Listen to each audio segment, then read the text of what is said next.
Bonjour à toutes et à tous et bienvenue pour l'actu politique de la semaine. Cette semaine, je vais vous parler évidemment de la mobilisation sociale en cours, des suites de cette mobilisation sociale. Je vais vous parler aussi de la manière dont le gouvernement et Emmanuel Macron appréhendent la situation. Vous parler aussi de la manière dont Bruno Retailleau a géré les questions de maintien de l'ordre et la violence qui s'est déroulée, qui était d'abord une violence policière, même si lui nie cette violence, qu'il fait comme si elle n'existait pas. On a vu plusieurs images très scandaleuses circuler sur les réseaux sociaux.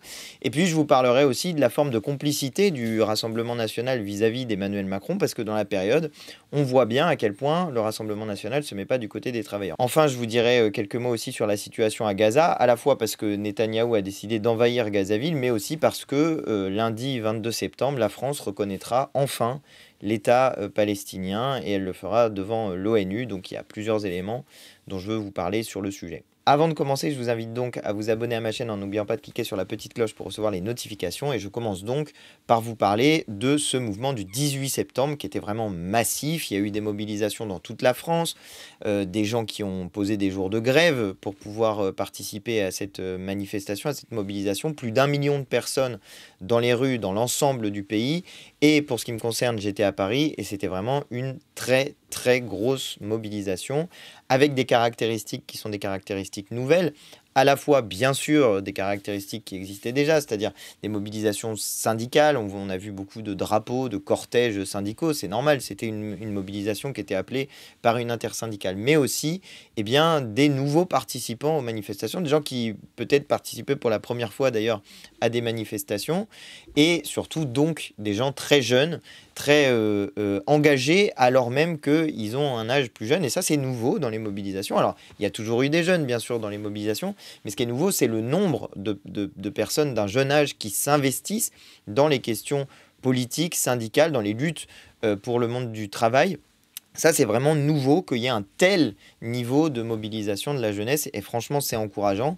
Et vous pouvez aller discuter avec les anciens. Mais les anciens, quand vous allez discuter avec eux, ça les rassure parce qu'ils ont parfois l'impression d'avoir porté les choses un peu à bout de bras pendant des années. Et puis là, de voir qu'il y a maintenant une jeunesse, un renouvellement de l'action et du côté gauche de l'échiquier politique, et ben pour tous les gens qui ont tenu le fil rouge qui nous relie jusqu'à la Grande Révolution, et ben c'est très encourageant de voir ça. Et d'ailleurs, la Grande Révolution, j'en parlerai dans un instant, vous allez le voir. Ce ne serait pas une vidéo actu politique de la semaine si je ne vous parlais pas à un moment donné de la Révolution française. Je vous donnerai une date qui est celle du 21 septembre qui arrive, enfin la vidéo va être publiée ce 21 septembre, mais qui fait référence à des dates anciennes et au 21 septembre 1792, mais je vous en dis plus à un autre moment de la vidéo. D'abord, il faut analyser ce qui s'est passé. Donc un mouvement de masse, mobilisé alors même qu'en réalité on a déjà obtenu une première victoire avec le mouvement du 10 septembre qui était de faire tomber Bayrou, de faire tomber son budget, mais Emmanuel Macron, ayant décidé de nommer Sébastien Lecornu, fait la démonstration qu'il a envie de continuer la même politique. Donc la mobilisation sociale ne faiblit pas par rapport à ce coup de force, ce nouveau coup de force du président de la République, et c'est peut-être un peu insoupçonné, c'est-à-dire je pense qu'Emmanuel Macron n'avait pas prévu qu'il y aurait une rentrée sociale qui soit aussi forte au moment justement du mois de septembre. Bon, on voit aussi comment réagissent les médias, c'est-à-dire qu'ils essayent d'organiser une espèce de fausse opposition entre d'un côté les partis de gauche et en particulier à l'intérieur des partis de gauche la France Insoumise qui est décidément la bête noire du monde médiatique et du monde capitaliste, et puis de l'autre les organisations syndicales. Alors regardez comment ils font ce jeu sur la manière dont ils parlent des mobilisations.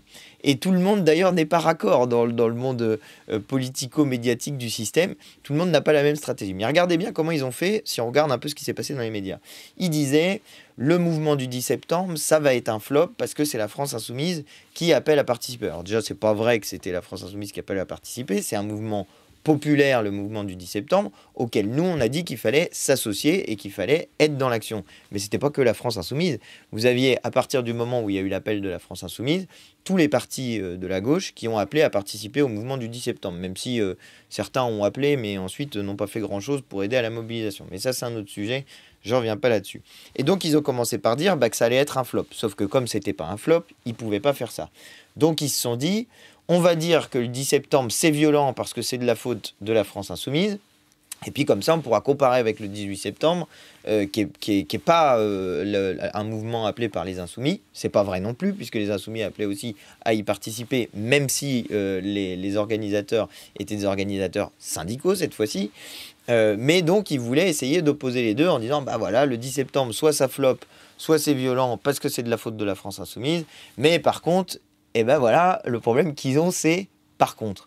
Parce que, du coup, ça a obligé les médias à se mettre dans une situation, et certains politiques à se mettre dans une situation où ils étaient obligés de reconnaître que le 18 septembre était massif, pour pouvoir dire que c'était parce que c'était pas la France Insoumise qui appelait, encore une fois, c'est pas vrai.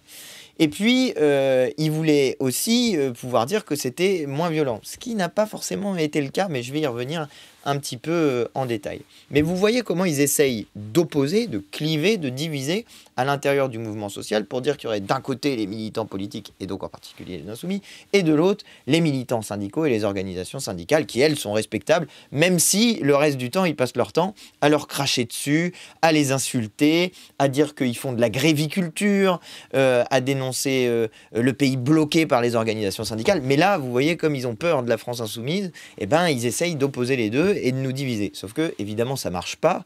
Et je ne sais même pas comment ils peuvent se dire que ça peut marcher, puisque par la force des choses, à l'intérieur des organisations syndicales, eh ben, il y a des gens qui sont aussi des militants politiques, et à l'inverse, chez les militants politiques, il y en a aussi qui sont des militants syndicalistes. Donc, c'est un seul et même peuple qui se met en mouvement.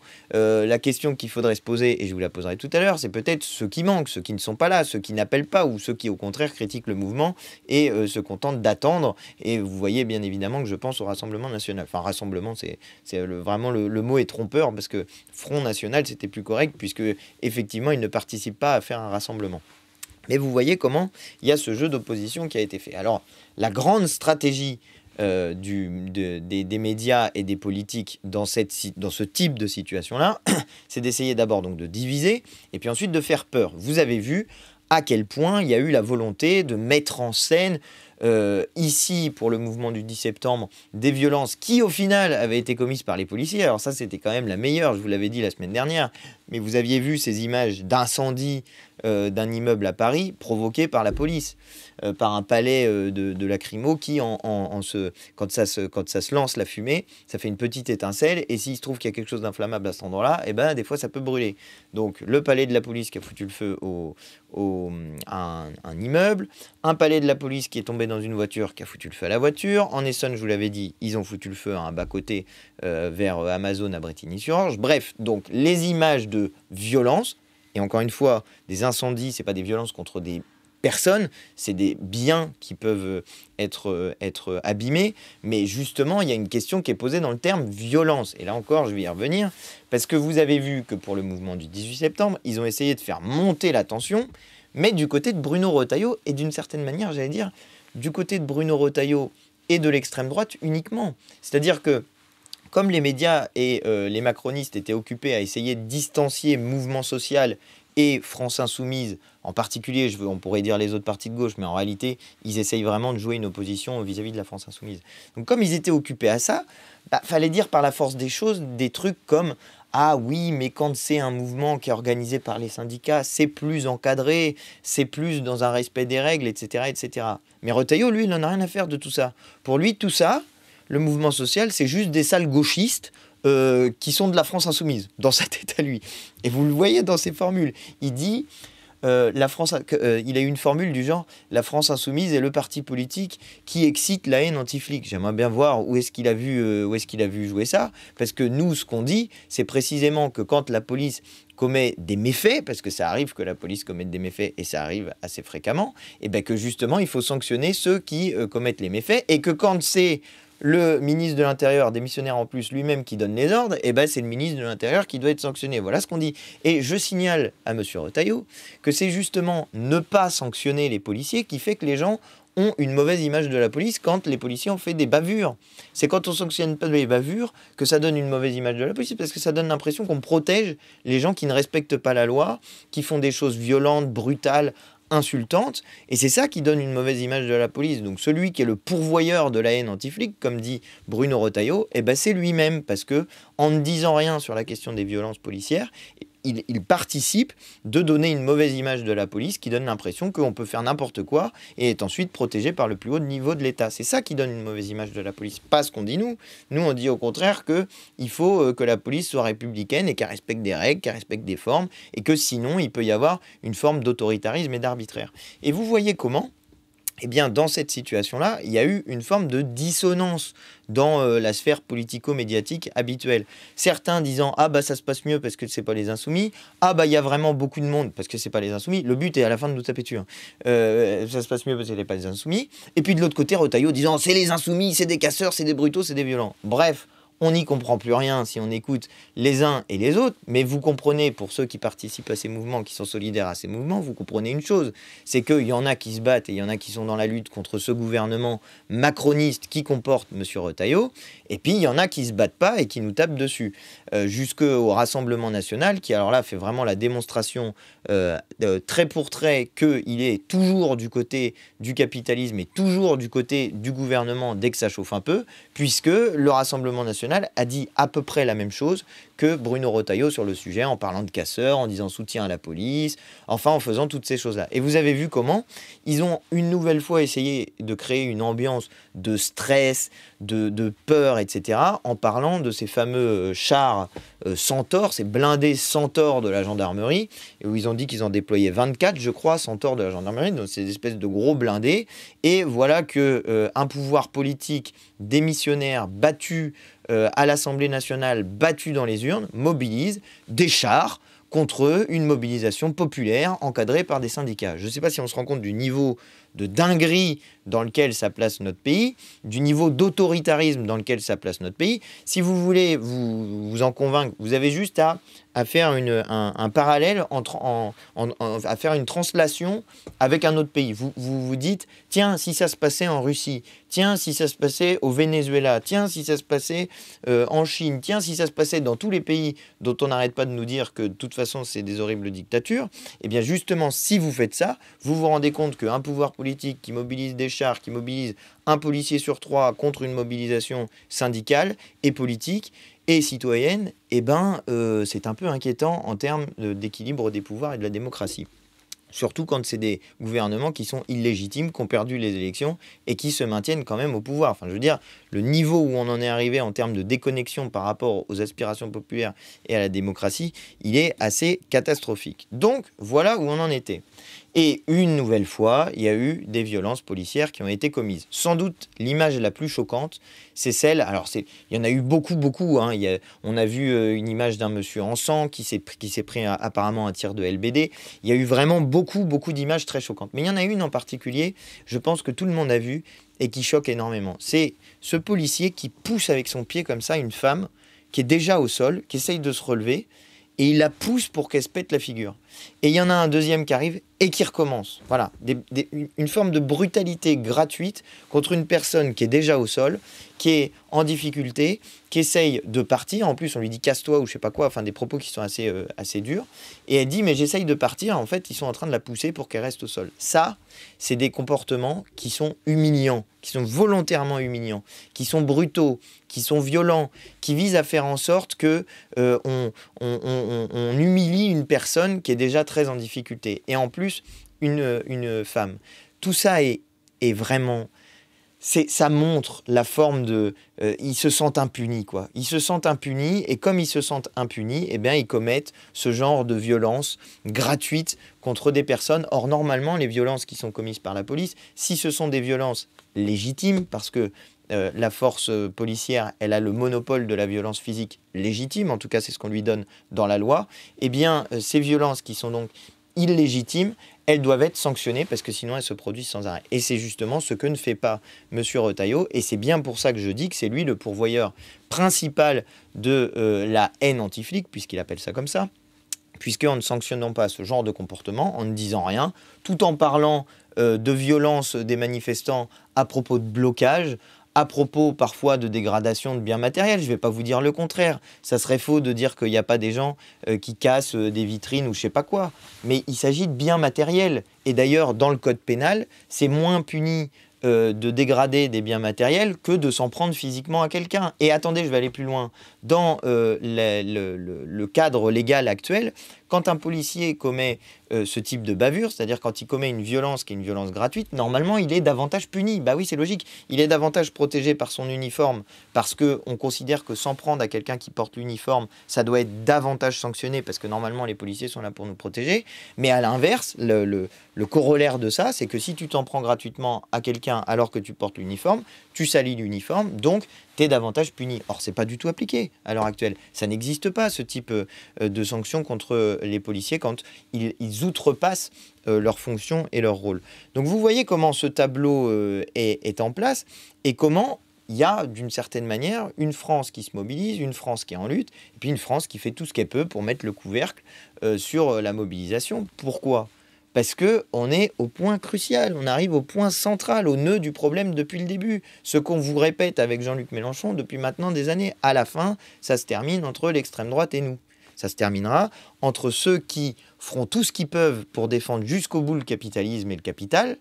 Ça, c'est l'extrême droite qui est prête à cibler des boucs émissaires, qui soient étrangers, qui soient musulmans, qui soient d'origine je ne sais quoi, et qui disent qu'in fine, il faut supprimer le droit du sol. Je vous l'ai déjà dit, ils font ça pour essayer de diviser la population en tranches, de faire des petites tranches de population et puis de les opposer les uns aux autres. Ça, c'est ce que fait toujours l'extrême droite et vient toujours en soutien du capitalisme quand il est en difficulté. Allez regarder ce qui s'est passé dans les années 30. C'est exactement ça qui s'est passé dans de nombreux pays d'Europe dans les années 30. Et puis de l'autre côté, eh bien, la France qui dit qu'il faut partager la richesse, qu'il y en a qui ont pris beaucoup d'argent, qui se sont bien gavés dans les années précédentes, mais qui ne payent pas leur juste part d'impôt.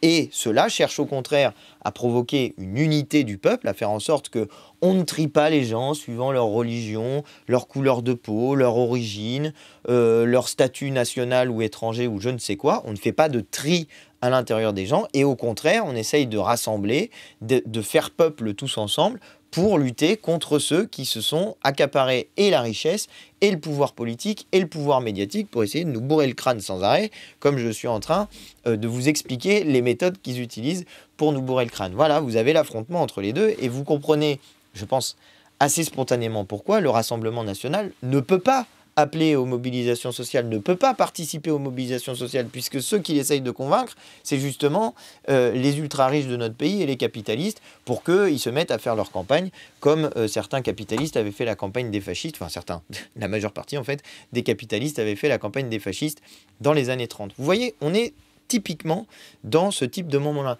Et ça vous explique comment, voici que tout le monde oublie que M. Retailleau est un ministre macroniste. À l'heure actuelle, M. Retailleau, il fait comme s'il était d'extrême droite, mais c'est un ministre macroniste. Il soutient la politique du gouvernement macroniste. Il est dans le bloc macroniste.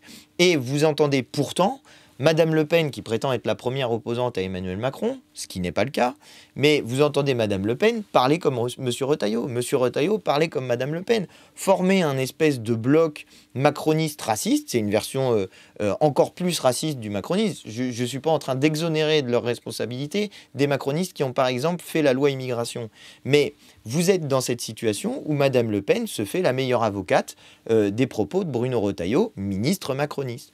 Et vous voyez pourquoi cet affrontement est un affrontement qui est insoluble, qui est irrésoluble. Parce que d'un côté, il y en a qui défendent les capitalistes, et de l'autre, il y a ceux qui défendent le peuple, les travailleuses et les travailleurs, et qui essayent de faire en sorte que les premiers l'emportent sur les seconds, et pour ça, en essayant de créer un maximum d'unité populaire. Et vous voyez comment, dans la période, la gauche fait la démonstration de sa capacité à convaincre.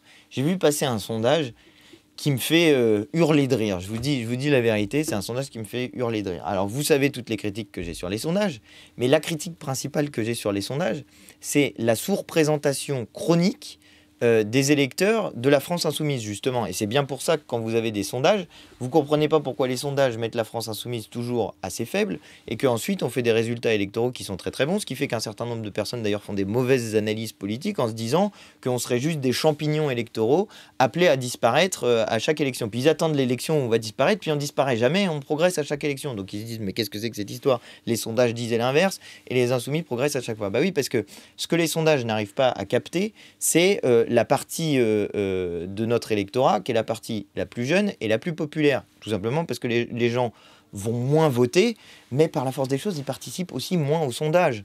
Donc, quand vous avez des échantillons qui sont des échantillons insoumis dans les instituts de sondage, déjà, ils sont trop faibles par rapport à la population insoumise réellement. C'est-à-dire, je vous donne un exemple, ils vont trouver 10% d'électeurs de Mélenchon dans leur échantillon de base.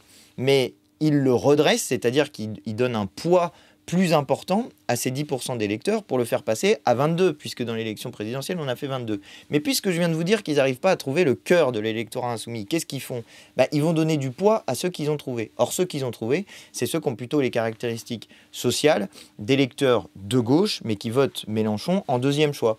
Ils auraient préféré voter Europe Écologie ou PS, mais comme ils se disaient, Mélenchon peut gagner l'élection présidentielle, je vote pour eux. Donc quand vous leur donnez davantage de poids à ces électeurs-là dans les sondages, quand vous augmentez leur pondération dans le sondage, du coup, ce que vous faites, c'est que vous donnez davantage de poids à des partis comme le Parti Socialiste ou Europe Écologie Les Verts, un peu moins le Parti Communiste, mais quand même un petit peu, et que du coup, vous avez une lecture des événements qui est mauvaise. Mais je vous dis tout ça pour vous dire qu'en dépit de ça, vous vous retrouvez quand même avec un sondage qui dit que les Français sont de manière écrasante favorable à la taxe Zuckman, c'est-à-dire à cette fameuse taxation des patrimoines qui dépassent les 100 millions d'euros. Ben oui, les gens, ils sont pas cons.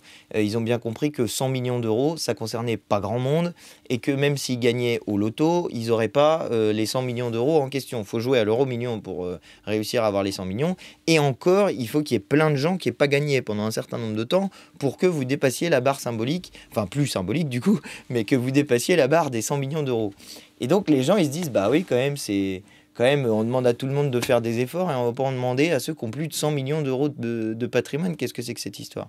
Et vous voyez comment, dans ce sondage, vous êtes sur des taux favorables à la taxe Zuckman, y compris chez les gens de droite. Alors le plus drôle, c'est chez les Républicains. Chez les Républicains, pour le coup, ils n'ont pas de problème, les instituts de sondage, à reconstituer l'électorat, les Républicains. Mais vous voyez à quel point c'est immense. Et c'est là que ça devient très intéressant. Dans l'électorat Rassemblement National, c'est aussi ultra majoritaire, majoritairement favorable à la taxe Zuckman, mais c'est là où il y a le moins de gens qui sont favorables à imposer les plus riches. Eh bien oui, c'est logique, puisque Madame Le Pen est entrée dans la pente qui vise à convaincre les plus riches qu'il faut voter Rassemblement National. Mais je pense, moi j'en suis convaincu, qu'elle peut perdre une partie de son électorat populaire si les gens qui m'écoutent ici, par exemple, qui votent pour Marine Le Pen, se rendent compte qu'elle est en train de les arnaquer et d'essayer de faire en sorte qu'au lieu de défendre les intérêts des travailleuses et des travailleurs, elle est en train de défendre les intérêts des capitalistes et d'essayer de diviser les gens, comme je l'expliquais tout à l'heure. Et vous voyez à quel point la sphère médiatico-politique est en très grande difficulté, parce que sur le plan argumentaire, ils n'arrivent plus à se défendre, ils n'arrivent pas à dire que la taxe Zuckman, ça serait pas bien. Ils ont essayé un petit peu, ils ont essayé au début, et puis en fait ils n'ont pas réussi, donc ils se sont dit oui, alors bon, pourquoi pas, mais 2% c'est trop, il faudrait plutôt 0,5. Bref, vous comprenez comment ils sont en train d'essayer de vous embrouiller. Alors que moi, sur les pancartes que j'ai vues dans la manifestation, il y avait écrit 2%, c'est que le début. Et j'en ai vu une autre qui m'a fait marrer, qui était la taxe Zuckman à 100% et on sera content, ou un truc comme ça. Ça me fait rire parce que je me dis, ils essayent de nous bourrer le crâne sur oh là là, mon Dieu, les riches sont des gens fantastiques, mais les gens ne cèdent pas. C'est-à-dire, la réflexion qui est une réflexion logique, c'est de se dire, ok, il y a des gens qui s'enrichissent, mais à l'autre bout de l'échelle, il y a des gens qui sont extrêmement pauvres. Et si on partageait davantage la richesse, ça permettrait aux personnes qui sont les plus pauvres de ne pas vivre dans la rue. Et c'est ça qui est immoral dans l'enrichissement sans fin. L'enrichissement sans fin, à la limite, il n'y aurait pas de problème si jamais, on n'était pas dans une planète aux ressources finies, et 2, il n'y avait pas de pauvres. Si jamais tout le monde pouvait vivre à sa faim, avoir des loisirs, avoir un toit sur la tête, etc., etc., je pense que les gens, ils n'auraient pas vraiment de problème avec le fait que les ultra-riches s'enrichissent. Mais là, c'est pas ça la situation. La situation, c'est une extrême pauvreté. La situation, c'est les travailleurs, même quand ils bossent, ils sont pas assez payés pour payer les factures. C'est un endettement des gens qui aussi travaillent et qui n'arrivent plus à rembourser les emprunts. Bref, c'est une situation qui n'est pas une situation économique qui permet de dire « Ah oui, youpi, vive l'enrichissement des riches ». Non, c'est une situation économique dans laquelle il y a une demande de partage de la richesse. Voilà la situation où on en est. Et maintenant, il y a vers quoi on va. Alors, petit 1, il ne faut pas lâcher la pression. Et c'est la raison pour laquelle je vous ai dit que j'allais vous parler du 21 septembre, parce que le 21 septembre 1792, on a fait tomber la monarchie. Et on a proclamé pour la première fois la République dans notre pays. Il ne faut pas oublier que la République, elle est née d'une révolution, la Révolution française. Et ça, tout le monde a un peu tendance à l'oublier. Mais justement, le 21 septembre 2025, c'est un dimanche, et donc c'est une bonne date pour célébrer la République et faire la fête de la République, puisque Macron est en train de mettre en cause la République. Donc, il y a des organisations de jeunesse et les gens qui ont lancé le mouvement du 10 septembre qui appellent à prendre les places de la République le 21 septembre. Il y en a un peu partout en France, donc c'est pas très difficile. Vous en choisissez une par département et puis vous vous rassemblez sur la place de la République qui est dans la ville centrale du département. À Paris et en région parisienne, évidemment, le rassemblement sera sur la place de la République elle-même, c'est-à-dire la grande place de la République à Paris à 15 h. Je vous invite à y participer, à y venir si vous le pouvez. Et puis, je vous dis un truc. Je vous dis, à mon avis, il faut y aller avec des drapeaux tricolores. Pourquoi ? Parce que le moment politique dans lequel on est, c'est un moment dans lequel on revendique la capacité de gouverner notre pays. Et je sais qu'il y a beaucoup de gens qui se disent « Ah, mais le drapeau, il a été récupéré par l'extrême droite, qui le sort à tout bout de champ et qui le transforme en quelque chose de raciste, qui essaye d'en faire un élément d'exclusion. » Mais ce n'est pas le cas. Je veux dire, il y a une bataille qui existe sur le sujet. Bien sûr, ça a été le drapeau qui a servi aussi pendant la colonisation. Bien sûr, c'est le drapeau qui a servi aussi pendant Vichy. Mais précisément, à chaque étape, eh bien, nous avons vaincu. Et nous avons vaincu nos adversaires, y compris qui se revendiquaient de ce drapeau, en particulier, je pense, ici à Vichy. Et moi, ce 21 septembre, je vous invite à venir avec vos drapeaux tricolores. Pourquoi ? Parce que justement, ce qu'on doit célébrer, c'est la République. Parce que ce qu'on a comme objectif, c'est de conquérir le pouvoir dans notre pays, de préparer la 6e République. Bien sûr, on n'est pas content de l'usage qui est fait à l'heure actuelle du drapeau tricolore, parce que du côté de l'extrême droite, ils utilisent le drapeau pour en faire un symbole raciste. Parce que quand des policiers portent le drapeau tricolore sur l'épaule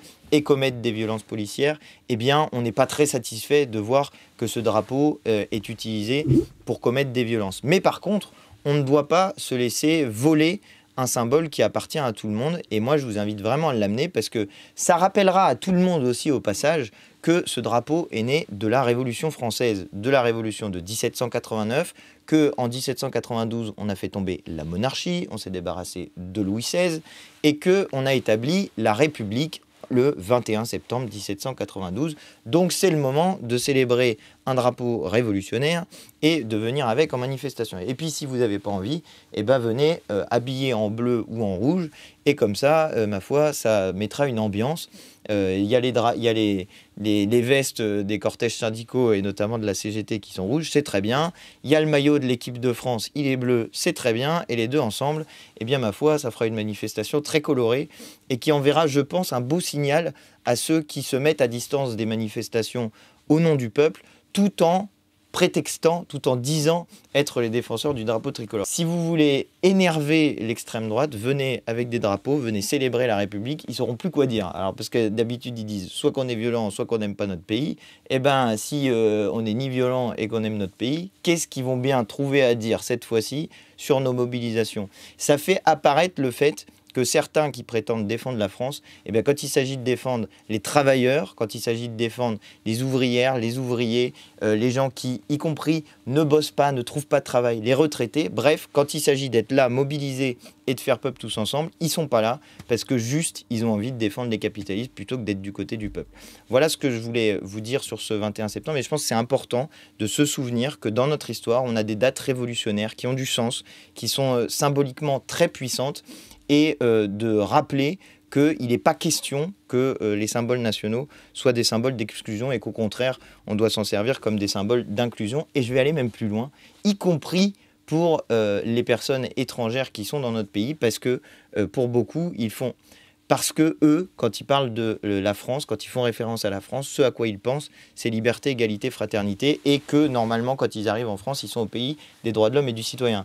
Vous avez remarqué qu'avec des gens comme Bruno Retailleau au ministère de l'Intérieur, c'est pas tout à fait le cas. Et imaginez avec des gens comme Madame Le Pen au même type de poste, et ben ça serait pas aussi le cas. Voilà en tout cas ce que je voulais vous dire pour ce mouvement et les suites de ce mouvement. Bien sûr, désormais, la question qui est posée, c'est ce qui va se passer dans la sphère politique à l'Assemblée nationale.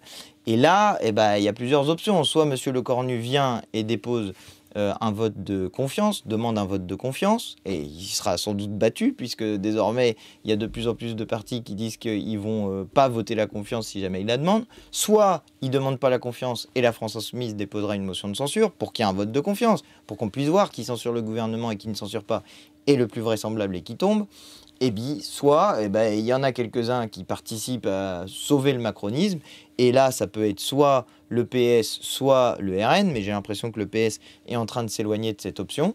Et donc, on arrivera à la question qui est la question qui existe depuis 2022. Où est le problème? Tiens, cherchons, regardons. Le problème est à l'Élysée, il s'appelle Emmanuel Macron, et c'est lui qui doit dégager pour qu'il y ait des élections présidentielles anticipées qui permettent de trancher une bonne fois pour toutes entre est-ce que les gens veulent aller vers la situation extrême droite ou est-ce qu'ils veulent aller vers la question du partage des richesses. C'est ça la grande question qui est posée, raison pour laquelle aussi la France Insoumise a déposé une motion de destitution qui est signée aujourd'hui par 104 députés, des insoumis, des écologistes, des communistes, pas de socialistes, pas de Rassemblement national, et où on verra bien qui vote la destitution du président de la République et qui est réellement dans une opposition à Emmanuel Macron, de qui est prêt à aller vers une élection présidentielle anticipée et redonner la parole au peuple, parce que c'est que comme ça qu'on arrivera à trancher la question politique qui est posée.